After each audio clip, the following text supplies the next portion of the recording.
Oke, Assalamualaikum warahmatullahi wabarakatuh.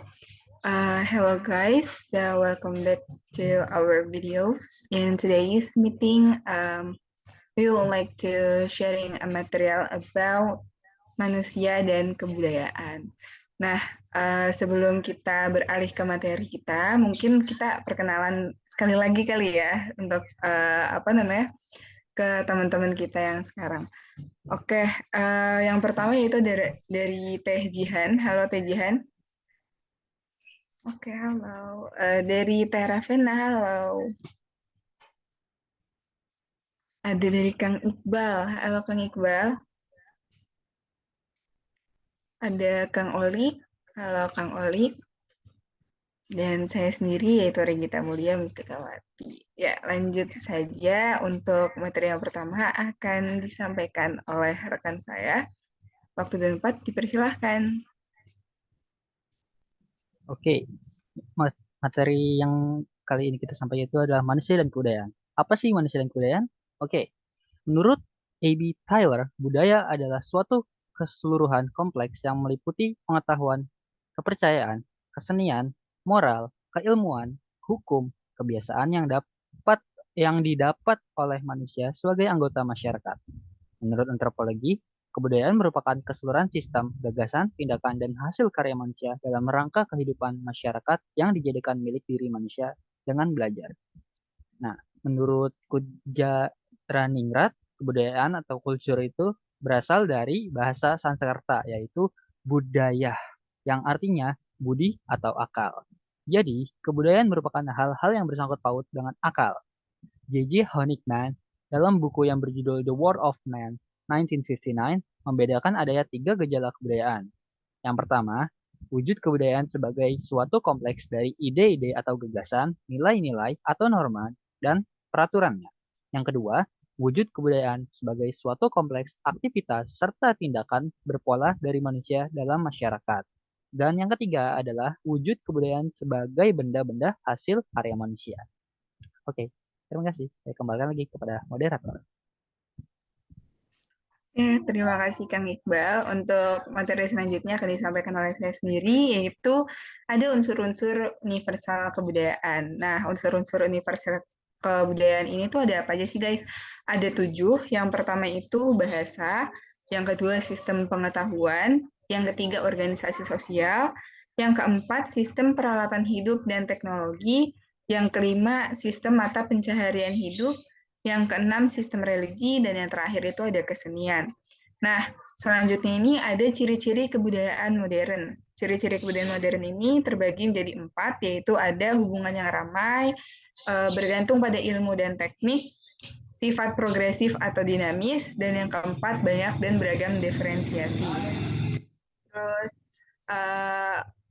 selanjutnya ada perubahan kebudayaan. Nah, perubahan kebudayaan ini terbagi menjadi 2, yaitu yang pertama ada perubahan alam. Nah, alam kan selalu berubah ya, teman-teman. Jadi lingkungan berubah membawa perubahan cara berpikir, hubungan antara individu dan status sosial. Lalu untuk yang kedua itu ada proses sosial. Jadi gerak perubahan manusia dalam kehidupannya membawa kepada gerak masyarakat dan kebudayaan. Nah, kebudayaan dari dalam ini disebut dengan evolusi. Seperti itu, teman-teman. Untuk selanjutnya akan dijelaskan oleh rekan saya kembali. Selanjutnya, cara-cara perubahan kebudayaan. Yang pertama, ada kongruensi. Kongruensi merupakan suatu unsur budaya asing yang masuk dalam suatu budaya tertentu untuk mengisi kekosongan karena unsur budaya yang dimasuki belum ada, misalnya budaya teknologi dan elektronika. Yang kedua, fusi. Apabila unsur budaya asing dan sejenis diterima oleh budaya tertentu, membentuk unit baru, contohnya keroncong. Yang ketiga, simbiosis. Bila unsur budaya asing dengan unsur budaya penerima sejenis dapat hidup berdampingan. Misalnya dalam istilah-istilah keagamaan. Yang keempat, sinkritisme.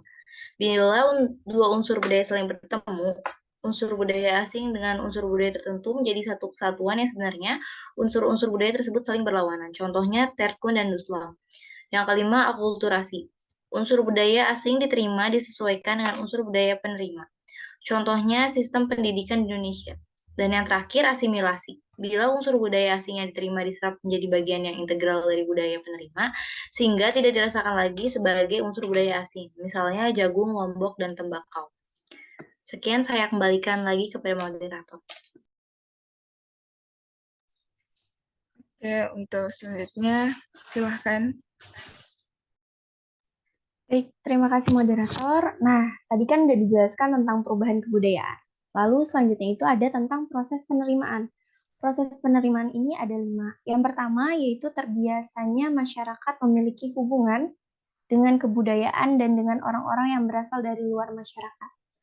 Lalu yang kedua yaitu ada pandangan hidup dan nilai-nilai yang dominan ditentukan oleh nilai agama.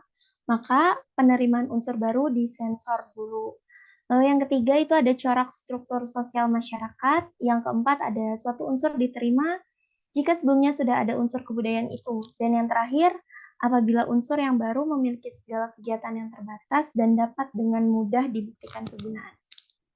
Ya, tadi kan sudah tentang proses penerimaan. Nah, selanjutnya itu ada humaniora dalam konflik kebudayaan. Jadi, humaniora dalam konflik kebudayaan itu memiliki nilai-nilai kebudayaan yang satu ditentang oleh cita-cita kebudayaan yang lain. Jadi, hal ini diperhatikan orang-orang kembali pada unsur-unsur manusia yang paling hakiki dan abadi sifatnya. Orang selalu menggali lagi dasar humaniora memilih mana yang lebih untuk mempertinggi martabat manusia. Contohnya pada abad sebelum Kristus dalam kebudayaan Yunani Romawi ada konflik. Lalu yang kedua yaitu pada zaman gereja purba dan konflik antara ilmu pengetahuan dengan antara falsafah dan sastra.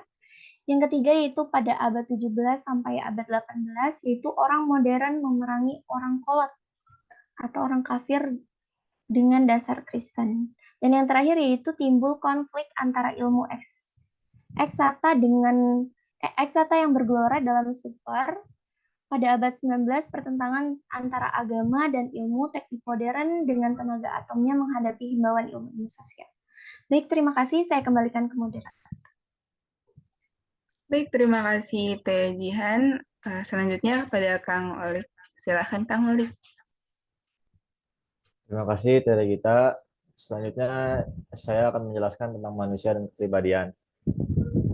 Kepribadian manusia merupakan pribadi atau personality or karakter self. Nah, kepribadian manusia itu terbagi menjadi dua. Yang pertama menarik atau halus, kemudian yang kedua atau keras, kasar atau keras. Kemudian konsep kepribadian saya akan menjelaskan juga. Yang pertama corak tingkah laku sosial. Di situ ada tampak, yang mana tampak ini ada cara berjalan dan cara berbicara. Kemudian tidak tampak, yang mana nilai-nilai atau norma-norma atau pandangan hidup. Kemudian corak gerak-gerik badan manusia, tingkah laku manusia terhadap alam, totalitas psikofisik yang kompleks, organisasi psikofisik yang dinamik, yaitu penyesuaian diri dengan lingkungan. Kemudian selanjutnya di sini ada beberapa faktor yang mempengaruhi kepribadian. Faktor yang pertama yakni faktor dalam atau faktor bawaan. Kemudian faktor yang kedua yakni faktor luar atau faktor lingkungan. Kemudian ada beberapa aliran-aliran. Yang pertama nativisme atau kepribadian seseorang dipengaruhi oleh unsur bawaan atau bakat sejak lahir. Kemudian yang kedua ada empirisme, kepribadian seseorang dipengaruhi oleh pengalaman setelah manusia lahir. Kemudian teorinya tabula rasa atau manusia lahir seperti kertas putih.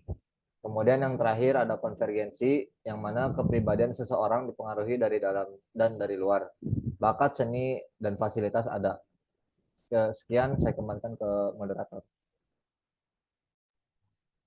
Oke, terima kasih Kang Olik. Nah, segitu saja teman-teman pembahasan kita hari ini. Terima kasih atas perhatiannya.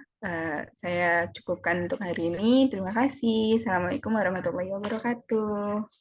Bye-bye.